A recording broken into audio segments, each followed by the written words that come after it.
기도하시겠습니다. 하나님 아버지, 오늘도 하나님께서 우리를 말씀 앞에 세우셨사오니 이 말씀대로 우리가 또한 우리의 기도가 힘이 있게 하시고 확신이 있게 하시고 믿음이 있게 하시고 능력이 있게 하시고 이루어지는 역사가 나타나게 하여 주시기를 원합니다.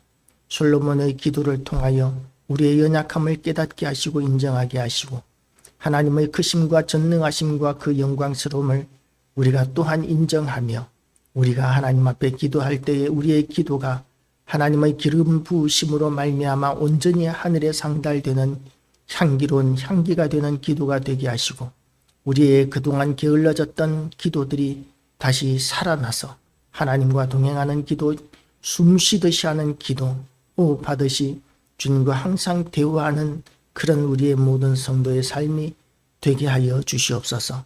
우리의 기도를 도우시는 하나님을 오늘도 찬양하오며 이 예배를 통하여 하나님의 온전하신 뜻을 선포하실 하나님께 찬양과 경배와 영광을 돌려드리옵고 예수 그리스도 이름으로 기도드리옵나이다.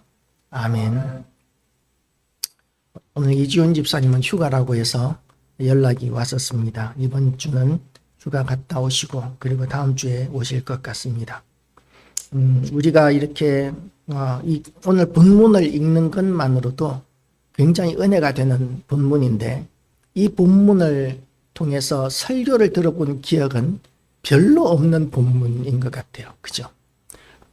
저도 이 본문을 통해서 설교를 들어본 적은 기억이 안 납니다. 이 본문은 설교로 이렇게 다루는 경우는 극히 없는 것 같은데 그런데 제가 이 본문을 언제 처음 설교를 했느냐 하면 제가 이제 그 신학대학원 시험을 치고 그리고 합격을 하고 나니까 그 다음 이제 교회 집사님 선배님이 신학교에 합격했으니까 네가 설교 한번 해라.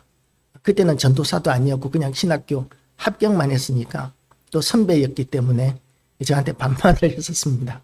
남전도회 회장님이 제가 이렇게 이제 나이도 있고 그래서 남전도회 처음 남전도회 막내였죠. 막내로 이렇게 참석을 했더니 네가 설교 한번 해라 그러는 거예요.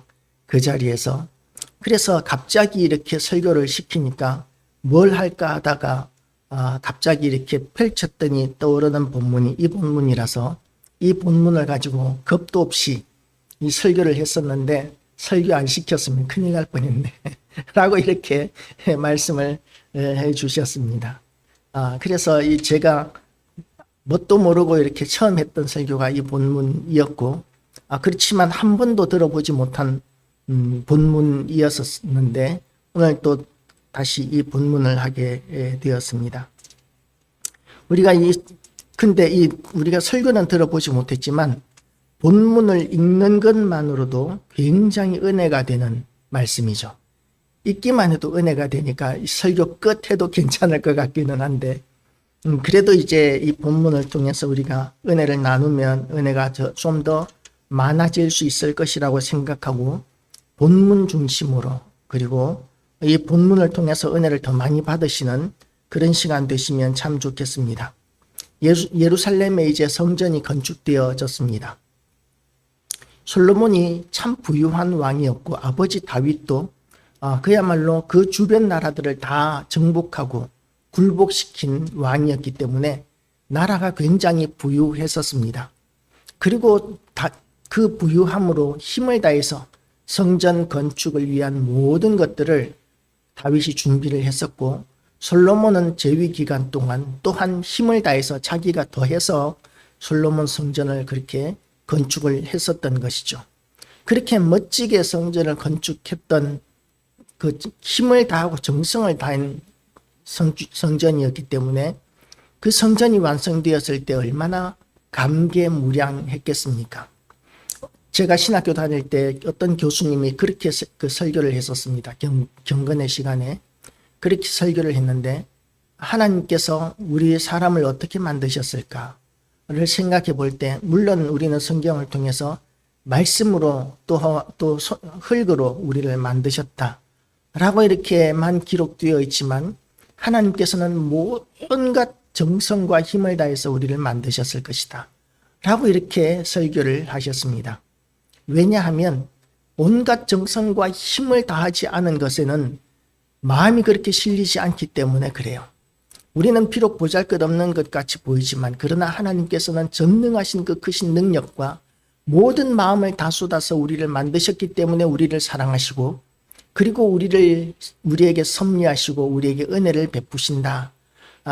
하나님의 형상대로 우리를 그렇게 만드셔서 우리를 그냥 버려두실 수가 없다라고 이렇게 자식처럼 생각하신다.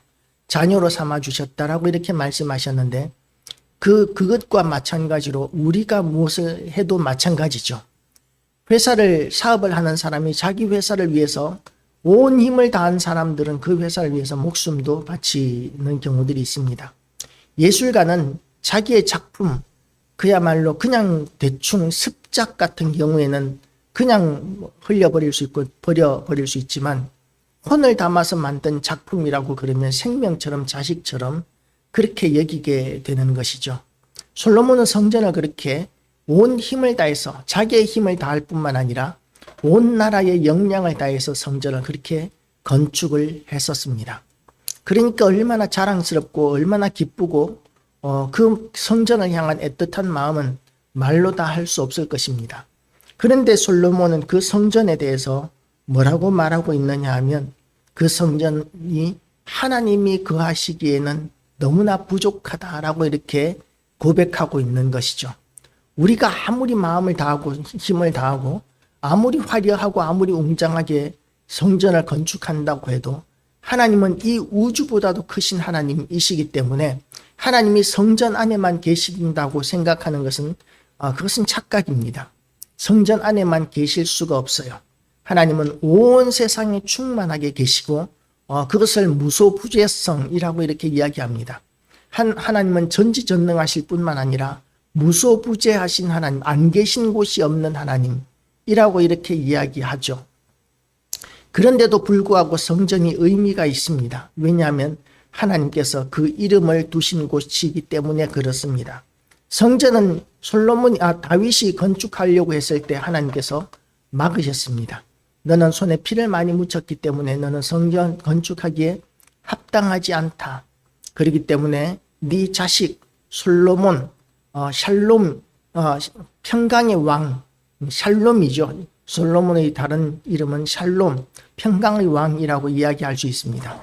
그 평강의 왕으로 세운 솔로몬에 의해서 하나님께서 성전을 건축하게 하겠다고 말씀하셨기 때문에 다윗은 재료만 준비하고 자재만 준비하고 그리고 이제 그 아들 평강의 왕인 솔로몬이 성전을 건축하게 된 것이었고 솔로몬은 아버지가 준비해 준 모든 자재들과 그리고 또 자기가 힘을 다해서 준비한 모든 것들로 성전을 최선을 다해서 건축을 했습니다. 그러면 이제 하나님 앞에 올려드리면서 하나님 제가 이런 성전을 건축했으니까 저의 정성 아시지요? 제가 얼마나 애를 많이 썼는지 아시지요? 제가 얼마나 수고했는지 마음을 쏟았는지 아시지요? 그러면서 생색을 낼 만도 한데 그런데 그 성전을 하나님 앞에 헌당하면서 하나님의 크심을 이렇게 노래하고 기도합니다. 이스라엘의 하나님 여호와여 위로 하늘과 아래로 땅에 주와 같은 신이 없나이다. 주께서는 온 마음으로 주의 앞에서 행하는 종들에게 언약을 지키시고 은혜를 베푸시나이다. 내가 온 마음으로 하나님 앞에 했기 때문에 하나님께서 나에게 은혜를 베풀어 주셔야 합니다 라고 이렇게 주장하는 것이 아니라 권리를 주장하는 것이 아니라 하나님은 원래 그런 좋으신 하나님이심을 솔로몬이 알고 있는 거예요. 우리가 하나님을 제대로 아는 것이 얼마나 중요한지 모릅니다. 덮어놓고 믿던 시대도 물론 있었습니다. 왜냐하면 우리나라 문맹률이 지금은 100%지만 옛날에 할머니들은 글을 배우는 것이 금기시 되던 시대가 있었어요. 제 할머니도 저도 몰랐었는데 그런데 글을 모르시더라고요. 여자들은 교육을 받는 것을 금기시하는 문화가 우리나라 가운데 있었습니다. 기억하시죠? 모르시다. 예, 금기시 되던 시대가 있었습니다. 김광호 집사님은 웃으시는 거 보니까 아시는 것 같은데 그래서 글을 모르는 분들이 많았고 그래서 그 문맹률이 해방 직후에는 한 90% 정도까지도 그렇게 갔었던 것이죠. 그러니까 글을 모르니까 성경을 읽을 수 없고 성경을 읽을 수 없으니까 그냥 덮어놓고 믿을 수밖에 없는 것이죠. 목사님이 설교하면 그러면 그 설교가 맞는지 틀리는지 따질 그런 겨를이 없었습니다. 그리고 그 당시에 목사님들의 설교들을 지금 이렇게 보면 엉터리가 많아요. 왜냐하면 자료가 별로 없었거든요. 그 시대의 목사님들은 자료가 별로 없었습니다. 성경책 말고는 별로 책들도 별로 많지 않았고 신학 공부도 지금에 비하면 부실하기 짝이 없었던 것이죠. 그럼에도 불구하고 그 시대의 사람들은 목사님의 말씀을 하나님의 말씀인 줄로 알고 그렇게 덮어놓고 믿는 그런 시대가 있었고 그럴 때 이제 목사님들은 신성시되는 존재였던 것이죠.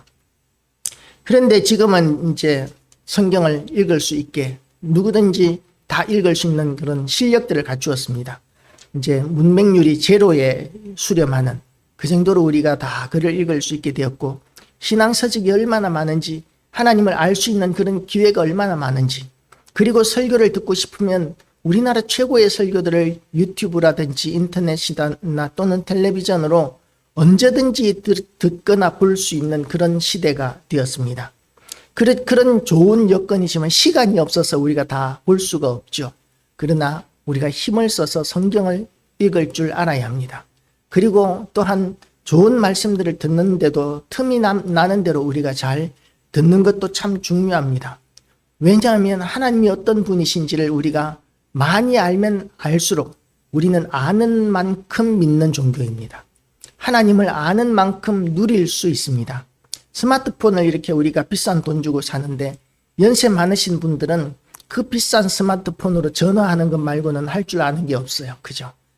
그런데 아이들은 스마트폰 하나 손에 쥐면 5만 가지를 다 합니다.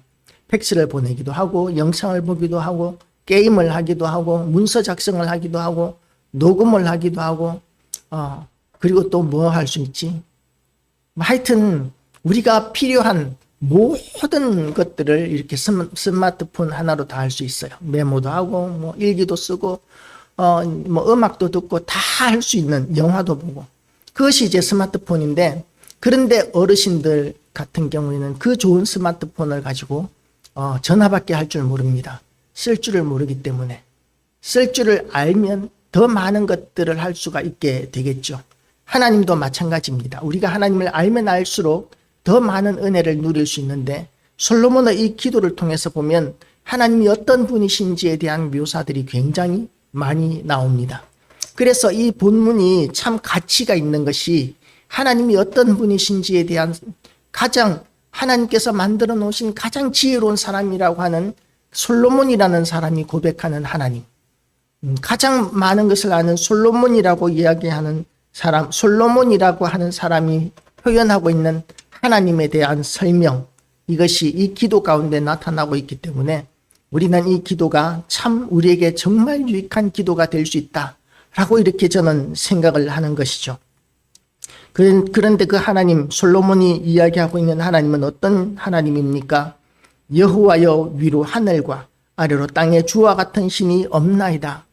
하나님이 다른 신들 가운데서 최고입니다라는 게 아니에요. 다른 신들은 하나도 가치가 없고 하나님만이 유일하신 신이라는 그런 의미입니다. 하나님 말고 이 세상의 다른 많은 무당들은 그렇게 이야기해요. 신들을 서예를 매깁니다. 큰 신이 있고 작은 신이 있고 높은 신이 있고 낮은 신이 있고 악한 신이 있고 선한 신이 있고 뭐 그런 식으로 신들을 이렇게 부류를 나누기도 하지만 이 세상에는 하나님이 있고 악한 영들이 있을 뿐입니다. 그렇게 하나님은 유일하신 하나님, 오직 하나이신 하나님이시고 천지 만물을 창조하신 전지전능하신 하나님이신데 그런데 그런 하나님, 유일하신 하나님이 또한 우리에게 대해서는 어떤 하나님이시냐 하면 온 마음으로 주의 앞에서 행하는 종들에게 언약을 지키시고 은혜를 베푸시는 신실하신 하나님이시라고 이렇게 이야기합니다. 제가 어릴 때 부모님으로부터 이런 이야기를 들었었습니다. 부처에게 3,000배를 하면 한번 돌아볼까 말까 한다 라고 이렇게 이야기를 하면서 3,000배 이상 부처에게 이렇게 정성을 쏟아야 된다. 뭐 그런 이야기들을 제가 어릴 때는 들었었는데 우리 하나님은 그렇게 노동시키시고 혹사시키시는 분이 아니에요. 고행시키시는 분이 아닙니다. 마틴 루터가 이렇게 베드로 성당인가요? 그 성단, 그 높은 계단을 무릎으로 기어 올라가면서, 그런데 그냥 무릎으로 올라가는 것이 아니라 그 계단에 가시들을 막 깔아놓고 그 가시가 있는 무릎을 피를 철철 흘리면서 무릎으로 기어 올라가는 그런 고행을 하면서 하나님을 더 알아가고 하나님께 더 가까이 가기를 그렇게 원해서 고행을 하는 중에, 그러다가 이제 자기 친구가 갑자기 배를 타고 가다가 벼락 맞아 죽는 모습을 보면서 이것이 아니다, 이것이 아니다 라고 이렇게 결론을 내리고 갑자기 변화가 된 것이죠. 그리고 이제 이 종교개혁에 앞장서게 되었죠. 하나님은 우리가 그렇게 고행하는 것을 원하시는 하나님이 아니시고 모든 전권을 가지고 계신 하나님이시다 라는 그런 고백으로 그런 믿음이 생겨나게 되면서 종교개혁, 물론 그전에도 개혁가들이 많이 있었지만 전부 다 이제 하나의 걸음이 되어버렸죠. 종교개혁을 부르짖었던 그 이전에 많은 선각자들이 있었지만 다 이단으로 몰려서 이렇게 불타 죽고 잔혹하게 순교당하는 그런 걸음들이 미리 있었고, 그리고 그들을 전부 다 이단으로 여겼었는데 이제 루터는 그런 놀라운 경험을 하면서 믿음을 다시 한 번 더, 하나님은 그런 하나님이 아니야, 우리가 고행을 통해서 더 알 수 있고 가까워지는 고행을 원하시는 하나님이 아니야 라는 이런 결론을 내렸던 것이죠. 우리 하나님은 어떤 하나님이시라고요? 하나님께서는 주의 앞에서 온 마음으로 주의 앞에서 행하는 종들에게 언약을 지키시고 은혜를 베푸시나이다. 우리가 온 마음으로 주님 앞에서 행하는 종들 되시기를 주님의 이름으로 축복합니다. 하나님께서는 우리가 이 베드로 성당의 그 높은 계단을 가시를 깔아놓고 무릎으로 피를 철철 흘리면서 올라가는 그런 고행을 원하시는 것이 아니라 우리의 마음을 원하시는 하나님이십니다. 겉으로 겉보기에 어떻게 행하는 것이 아니라 우리의 마음을 하나님께서는 원하십니다. 우리가 사랑하는 사람들을 우리 어릴 때 연애 기억을 해보면 상대방이 나에게 해주기를 원하는 가장 큰 것이 무엇입니까?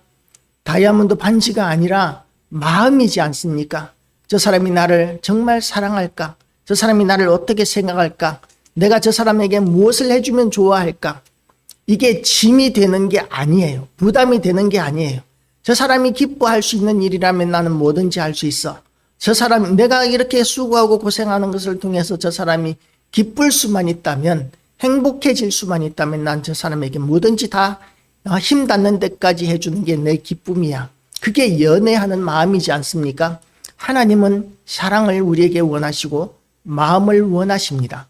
왜냐하면 하나님께서 우리에게 먼저 마음을 우리에게 온팡 다 주셨기 때문에 그렇습니다. 하나님은 우리에게 정말 그 아들까지도, 독생자까지도 십자가에 못 박아 죽일 정도로 큰 사랑을 가지고 계신 하나님이십니다. 우리가 자식을 희생시키면서 사랑할 수 있는 사람이 누가 있겠습니까?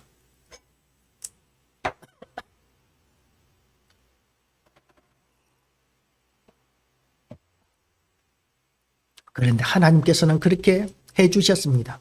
우리를 너무나 사랑하시기 때문에 그렇습니다. 그리고 그렇게 하나님을 사랑하는 자들에게 하나님께서 어떻게 하신다고요? 은혜를 베푸시는 하나님이시라고 그렇게 선포하고 있습니다. 믿음을 가지게 되시기를 축복합니다. 담대함을 가지게 되시기를 바랍니다.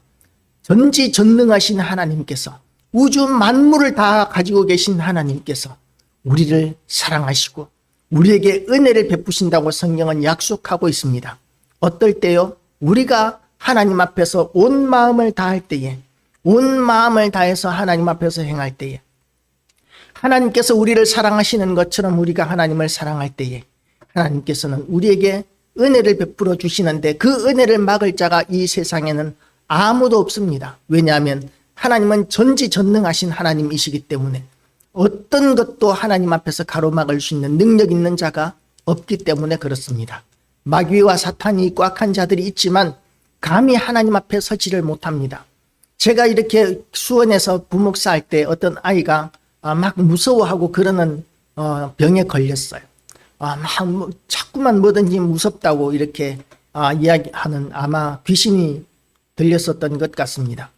그때 제가 그 아이한테 그렇게 이야기를 했었어요. 우리는 귀신을 무서워할 필요가 없다. 왜냐하면 하나님이 우리 안에 계시기 때문에 귀신이 우리를 무서워해야 한다. 귀신들이 하나님보다도 훨씬 연약한 존재들이기 때문에 하나님이 우리 안에 계신 이상은 귀신이 우리를 오히려 무서워하게 되어 있다. 그렇게 이야기하면서 제가 그랬어요. 너 귀신이 네 속에 어디에 있는 것 같니? 라고 이렇게 물었더니 여기에 있는 것 같다 그러더라고요. 그래서 제가 거기다 손을 얹고 그 기도를 해줬더니 그 다음부터는 멀쩡해졌습니다. 아무렇지도 않게 됐어요. 그렇게 하나님께서 우리와 함께 하실 때 우리는 담대해질 수 있고 아무것도 무서워하지 않을 수 있는데, 그런데 하나님을 알아야 그것을 누릴 수 있게 된다는 것이죠. 그렇게 우리가 하나님의 은혜의 약속을 담대한 믿음을 지키는 그런 중요한 지식으로 삼으시기를 축복합니다. 주께서 그리고 또한 솔로몬이 이렇게 하나님의 은혜를 담대하게 선포하는 근거가 있는데, 그것이 뭐냐면 하나님의 약속입니다. 다윗에게 하나님께서 주신 약속이 있고 은혜가 있습니다. 다윗은 하나님께서 기뻐하시는 그런 왕이었어요. 그래서 이 다윗이 하나님 앞에서 행할 때에 하나님께서는 목동이었던, 그것도 이새의 아들 중에서 가장 보잘것없던 아들이었던 그 목동이었던 다윗을 하나님께서는 이스라엘의 왕이 되게 하셨는데 가장 위대한 왕이 되게 하셨습니다. 그리고 그렇게 큰 은혜들을 내려주셨는데 하나님께서 다윗에게 그렇게 은혜를 베풀어 주시고 약속하신 것을 붙들고 하나님 앞에 기도합니다. 우리는 무엇을 붙들고 기도합니까? 하나님, 내가 지금 형편이 어려우니까 도와주시옵소서. 우린 당연히 물론 그렇게 기도하죠. 그런 일이 있었습니다. 제가 전도사 생활할 때에 이제 교회가 이사를 하는데, 그런데 이제 교회 창문을 붙여야 되는데 비가 오면 창문에 이제 물이 이렇게 들이치면 접착이 안 되기 때문에 창문을 달 수가 없대요. 유리를 끼울 수가 없다고 합니다. 그래서 이제 비가 이렇게 안에는 인테리어를 하고 있는데 창문이 없으면 창문이 없는 그쪽으로 비가 들이치면 인테리어 해놓은 게 이제 상하게 되지 않습니까? 그러니까 이제 무조건 내일 유리를 달아야 된다고 이렇게 이제 답답해하고 있는 중에 이제 그 몇 안 되는 그런 교인들하고, 그때 저는 전도사였고 담임 목사님은 따로 있었어요. 교인들하고 같이 그 리모델링하고 있는 건물에 가서 기도했었습니다. 제가 이제 성도들 손 다 붙잡고 이렇게 기도했죠. 하나님, 엘리야의 기도를 통하여 3년 반 동안 비가 오지 않게 하시고 또 기도했을 때에 비가 오게 하신 하나님, 지금 엘리야에게 응답하신 하나님, 우리의 기도에도 응답하셔서 내일 비가 오지 않게 해주시옵소서. 그렇게 기도했더니 비가 안 왔어요. 그 다음날 비가 오는 것 때문에 큰일 난다고 그랬는데 비가 안 왔어요. 그런데 이제 일개예보에 비가 온다고 해놨더니 공사하는 그런 그 업자가 아예 오지를 않더라고요. 우리는 답답해가지고 공사를 빨리 해야 되는데, 그 다음날 이제 그러니까 내일이 지나고 그 다음날 이제 와서 유리창을 달았는데 마침 비가 안 오는 바람에 천만 다행이었는데, 하나님께서는 우리의 기도에 그렇게 응답하시는 하나님이신데 믿음으로 또한 마음을 실어서 온 마음으로 그렇게 기도하면, 그러면 응답해 주신다고 예수님께서 우리에게 약속을 해 주셨습니다. 우리가 말씀을 붙들고 기도하면 하나님께서는 이루시고 역사하시고 응답해 주시는 하나님이십니다. 이스라엘의 하나님 여호와여, 주께서 주의 종 다윗 내 아버지 다윗에게 말씀하시기를, 내 자손이 자기 길을 삼가서 내가 내 앞에서 행한 것 같이 내 앞에서 행하기만 하면 내게서 나서 이스라엘의 왕위에 앉을 사람이 내 앞에서 끊어지지 아니하리라 하셨사오니, 이제 다윗을 위하여 그 하신 말씀을 지키시옵소서. 말씀, 하나님께서 그동안 하셨던 일들, 그리고 약속의 말씀들, 이런 것들을 붙들고 기도하면 하나님께서 이루시는 하나님이십니다. 그런 하나님을 우리 모두 경험하게 되시기를 주님의 이름으로 축복합니다. 어떤 사람들은 이런 그 기적이 이제는 사라졌다, 없어졌다라고 이렇게 이야기합니다. 성경이 완성되었고 은사도 소멸되었다라고 이렇게 이야기합니다. 그런데 물론 그러면 그때 제가 교수님한테 그렇게 물었어요. 서철원 교수님이라고 그렇게 이야기하시는 분이 있었는데 신학생 때 그렇게 이야기를 하시길래 제가 물었습니다. 교수님, 지금도 우리가 기도하면 병든 사람이 낫고 그리고 역사가 나타나는 것들을 많이 경험하게 되는데 그런 것들은 어떻게 설명하시겠습니까? 라고 했더니 교수님이 하시는 말씀이 그건 우리의 기도를 들으시고 하나님께서 하시는 것이다. 우리에게 은사를 주셔서 하는 것이 아니다. 라고 이렇게 설명을 하시더라고요. 예, 어느 쪽이든지 좋습니다. 우리에게 그런 권능을 주셔서 우리를 통해서 역사하셨다고 해도 하나님께서 하신 것이고 우리에게 그런 권능을 주시는 그런 은사의 시대는 지나갔지만 우리가 기도하면 하나님께서 이루신다는 그것도 좋습니다. 그런데 분명한 것은 우리가 하나님 앞에 기도하면 온 마음으로 행하면 하나님께서 우리를 통해서 위대하신 일들을 얼마든지 지금도 하고 계신다는 것이죠. 얼마나 많은 일들을 하고 계시는지 우리가 경험한 그런 기적들은 말로 다 할 수 없습니다. 그런 기적들이 당연히 일어나는 것이 정상이에요. 소민이가 교통사고가 나가지고 이 생장점을 다쳐서 대퇴골이 이렇게 골절이 나가지고 생장점을 다쳤는데 그런데 이제 자라면서 보니까 한쪽 다리는 자라고 한쪽 다리는 덜 자라서 다리 길이가 달라졌었습니다. 그런데 이제 제가 붙들고 기도했더니 짧은 다리가 쑥 나오면서 길어져가지고 길이가 맞춰졌었어요. 지금도 길이가 맞나? 또 허리가 틀어졌나? 지금 불편함이 없어요. 다리 길이가 그렇게 기도하니까 뼈가 이렇게 쑥 자라나는 그런 것을 본 적이 있습니다. 우리가 기도하면 그런 일들이 지금도 얼마든지 나타나는데 그 이유가 뭐냐면 하나님께서 우리에게 약속하셨기 때문에 그래요. 하나님께서 우리에게 그렇게 약속하셨고 하나님께서는 약속하신 것을 얼마든지 이루실 수 있는 전능하신 하나님이시기 때문에 지금도 하나님께서는 그와 같은 약속들을 우리에게 이루시고 그리고 또한 우리에게 그런 믿음을 가지고 기도하라고 그리고 다만 하나님께서 요구하시는 것이 너희 마음을 달라고 이렇게 우리에게 말씀하고 계시는 것이죠. 왜냐하면 하나님께서는 이미 우리에게 하나님의 마음을 주셨기 때문에 그렇습니다. 그런즉 이스라엘의 하나님이여 원하건대 주는 주의 종 내 아버지 다윗에게 하신 말씀이 확실하게 하옵소서. 계속적인 그런 그 응답의 경험들 그런 것들이 있어야 우리는 확실해지지 않습니까? 우리는 한번 경험한 것으로 이렇게 끝나면 그 망각이라는 것이 있어서 우리는 금방금방 잊어버립니다. 그래서 우리는 기도를 통해서 또한 하나님과 동행하는 삶을 통해서 하나님께서 우리에게 역사하시는 것들을 순간순간 경험을 해야 우리의 믿음이 유지가 되는 것이죠. 그래서 옛날에 한번 경험했기 때문에 평생 동안 그 믿음을 붙들고 살아가는 사람이 있다면 그것도 너무 귀한 일입니다. 정말 귀한 일입니다. 보고 믿는 너는 본고로 믿느냐? 보지 않고 믿는 자들은 복이 있도다. 예수님께서 그렇게 말씀하셨기 때문에 그런 믿음 가진 사람들 너무나 귀합니다.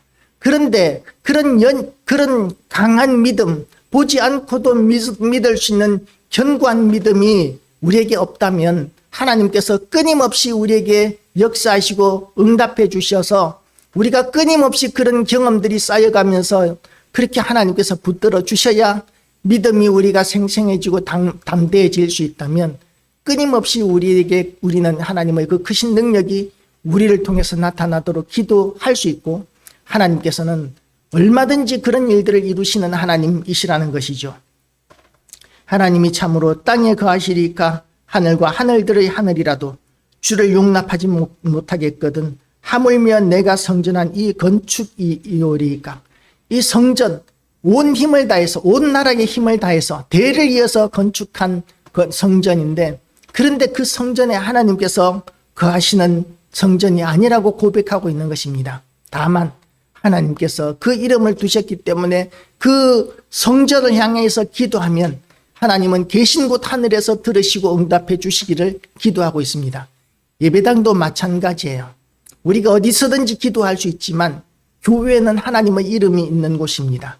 예배당은 하나님의 이름이 있는 곳입니다. 성도는 하나님의 이름이 있는 사람입니다.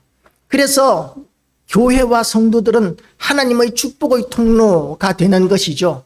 성전이 하나님과 우리와의 통로가 되는 것처럼 예수 그리스도께서 우리와 하나님과의 통로가 되어 주셨고, 그리고 또한 성경을 보면은 예수님이 자신을 성전이라고 이렇게 말씀하셨습니다. 너희가 이 성전을 보느냐? 헤롯의 성전을 보고 하신 말씀이죠. 사람들은, 제자들이 이렇게 이야기했습니다. 이 성전과 이 돌들을 보십시오. 40년 동안 건축하였습니다 라고 이렇게 이야기했던 성전이죠. 그리고도 한참을 더 건축해서 완성되고 난 뒤에 한 2, 3년 있다가 이 로마에 의해서 완전히 파괴되었지만, 그 과정에서도, 건축되고 있는 중에서도 너무나 웅장하고 멋있는 성전이었습니다. 그런데 예수님께서 뭐라고 말씀하셨느냐 하면, 너희가 이 성전을 헐라 내가 사흘 동안에 지으리라고 말씀하셨는데, 이는 예수님 자신을 성전이라고 이렇게 말씀하신 것이었죠. 그리고 또한 그 서신서들을 보면 성도들에게 대해서 너희가 하나님의 성령이 거하시는 하나님의 전이라고 이렇게 우리를 선포하고 있습니다. 성전이 무엇입니까? 하나님과 만남이 이루어지는 그런 통로가 되는 곳이 성전이에요. 우리는 거룩한 하나님이 거하시는 성전이고, 하나님이 우리를 성전으로 삼으신 이유는 또 다른 사람들이 우리를 통해서 하나님을 만날 수 있도록 그렇게 해줄 사명을 우리가 가지고 있기 때문에 우리는 성전이 되는 것이죠. 물론 하나님이 우리에게 임재해 계시는 것만으로도 우리는 너무나 영광스럽고 좋은 일이고 하나님께서 기뻐하시는 일이지만, 그러나 또한 우리에게 주신 사명 감당하는 것도 빼놓을 수 없는 목적 가운데 하나입니다. 그래서 솔로몬의 기도의 마지막 부분에 보면 이를 통해서 이방인들에게까지 하나님의 영광이 나타나도록 그렇게 마지막 부분에 가면은 이렇게 기도하고 있어요. 오늘 본문은 사실은 열왕기상 8장 전체 장인데 분량이 너무 많아서 이렇게 제가 줄이기는 했지만 그래도 많잖아요. 그런데 이 솔로몬의 성전도 유대인들만 또는 이스라엘 사람들만을 위한 이런 솔로몬의 성전이 아니라 온 민족을 위한, 모든 민족을 위한 성전이었습니다. 그렇기 때문에 하나님은 이스라엘의 하나님, 유대인의 하나님만으로 만족하시는 것이 아니라 모든 민족, 모든 사람들의 하나님이 되시기를 원하시는 하나님, 누구든지 하나님 앞에 기도하고 하나님을 바라보고 믿기만 한다면 그들을 자녀로 삼으시고 은혜를 베풀어 주시고 인도하시는 하나님, 죄를 용서해 주시고 구원해 주시는 하나님이심을 우리는 솔로몬의 이 기도를 통해서 발견하게 되는 것이죠. 온 세상의 어떤 사람들보다도 더 많은 지식을 가지고 있고 똑똑했던 솔로몬은 하나님은 그런 하나님이시라고, 사랑이 많으신 하나님이시고 우리의 마음을 원하시는 하나님이시고, 그리고 우리의 기도의 그 마음이 하나님께 향하여 온 마음을 다 가지고 있는 그런 사람들의 기도에 응답하시고, 그리고 또한 그 하나님께서는 그 대상이 유대인이든 이스라엘 사람이든 또는 어떤 이방인이든지 간에 그런 사람이기만 하면, 그러면 그 기도에 응답하시고 역사하셔서 하나님이 하나님이심을 드러내시겠다고 성경은 이렇게 이야기하고 있습니다. 우리의 기도를 통해서, 우리의 삶을 통해서 하나님이 우리와 함께 하신다는 증거들을 많이들 나타내는 그것이 바로 전도인 것이죠. 어떤 신학자는 이런 이야기를 했습니다. 때를 얻든지 못 얻든지 항상 전도해라, 복음을 전해라. 그러나 필요하다면 말로도 전하라. 꼭 이렇게 이야기를 했었습니다. 그러니까 우리가 하나님의 능력과 권능을 덧입으면 말로 하지 않아도 우리의 삶 전체가 복음을 전하는, 전도하는 행위가 되는 것이죠. 그리고 또한 필요하다면 우리가 말로도 할 수 있는데, 그런 삶으로 우리가 복음을 전하는 모습이 되지 않는다면, 그러면 말로만 하는 것은 효과가 별로 나타나지 않습니다. 지금 이 시대에 우리가 아무리 전도지를 많이 돌려도 전도지가 오히려 신고당하는 시대가 됐죠. 이제는 불법 광고물 이런 식으로 이렇게 신고당하고 그러는 시대가 되어 버렸습니다. 그러나 우리가 하나님의 영광과 권능을 덧입은 성도로서 하나님의 그 능력을 나타내는 삶을 살고 거룩한 삶을 살고 우리의 착한 행실로 하늘에 계신 우리 아버지께 영광 돌리는 삶을 살면, 그러면 우리가 가끔씩 한마디씩 하는 그 말이 효과적으로 그들에게 다가갈 수 있고, 굳이 말로 하지 않아도 우리의 삶의 모습을 보고 하나님 앞에 회개하고 구원받고 돌아오는 자들이 생겨나는 그런 전도의 모습들도 나타날 수 있습니다. 예비하신 심령들에게는 그런 일들, 그런 역사들이 나타난다는 것이죠. 그런 하나님이 기뻐하시는 그런 일꾼들 다 되시기를 주님의 이름으로 축복합니다. 기도하시겠습니다. 하나님 아버지, 솔로몬의 이 기도를 통하여 우리는 하나님이 어떤 분이신지를 깨닫고, 또한 우리가 어떤 존재인지, 우리가 어떻게 살아야 하는지에 대해서 우리가 묵상했습니다. 짧은 시간이라서 아버지 우리가 자세히 다루지는 못했지만, 하나님은 전지전능하시고 지극히 크신 하나님이심에도 불구하고 우리를 자녀 삼아주시고 우리를 위해서 온 마음을 주시는 하나님이심을 오늘 우리가 이 말씀을 통해서 다시 한 번 더 묵상합니다. 하나님 아버지, 우리의 믿음도 그렇게 되게 하여 주시옵소서. 하나님을 향하여 우리의 온 마음이 향하게 하여 주시고, 하나님께서 우리에게 베풀어 주시는 그 모든 영광과 능력으로 세상 가운데 하나님을 보여주는 그런 성도로 살게 하여 주시옵소서. 예수 그리스도 이름으로 기도드리옵나이다. 아멘.